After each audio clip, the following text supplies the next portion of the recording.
Hi, I'm Ben Baldus. We're here at Road to the Horse. Ready. You can see here that I've got this colt with a rope around his flank and it's around behind his back legs. What I'm achieving, what I'm working on is preparing him for anything that could happen. I know the next part of this training is going to be the saddle, so it's important that I prepare him for the saddle before we get there. I want to manage his fear and help him be confident. This helps him understand the cinch pressure. I started with a rope around his heart girth, and as he accepted that pressure and he was confident with it, moving forward, willingly yielding to the pressure, I moved it back, just slowly increasing the pressure until he was willing and understood it. The rope around behind his back legs helps him understand if he is dragging a calf to the fire or out dragging something, that if the rope gets back there, it doesn't scare him as much and he's more confident with that, preparing him for anything that could happen in his future. Working this saddle pad, I've got my hands on him. It's important for me that I keep my left hand rubbing the colt's neck. That gives him confidence as something new is happening to him. You'll notice I'll keep my left hand close and on his neck while I rub the saddle pad.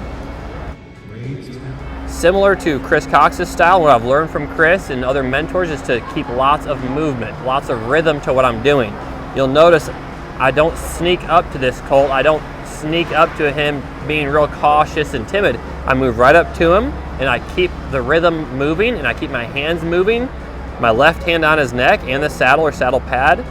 I keep it moving and fluid. Notice here he even tries to walk off a little bit and I approach him with my right hand trying to rub his neck.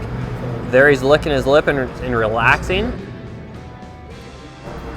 Here we've got this colt saddled and I'm preparing him to get on for the first time.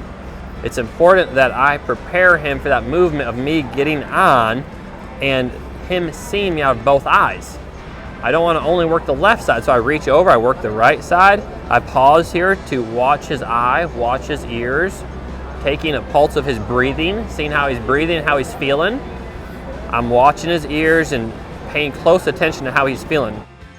You'll notice my right hand on the colt's neck. I'm rubbing his neck. I'm keeping the motion moving.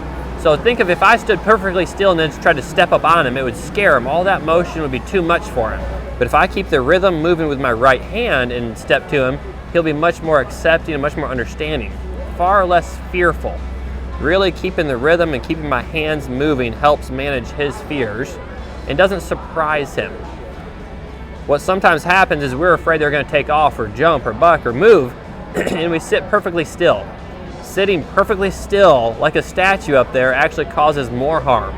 That the colt then moves all of a sudden and he's not prepared for the movement of us. So all that moving and petting him is just offering reassurance and offering him confidence. Our goal is that he's always confident and prepared for the next step of training. I'm really excited about the horse I had the opportunity to work with here at Road to the Horse. He's been a fun partner in this competition. I look forward to his bright future.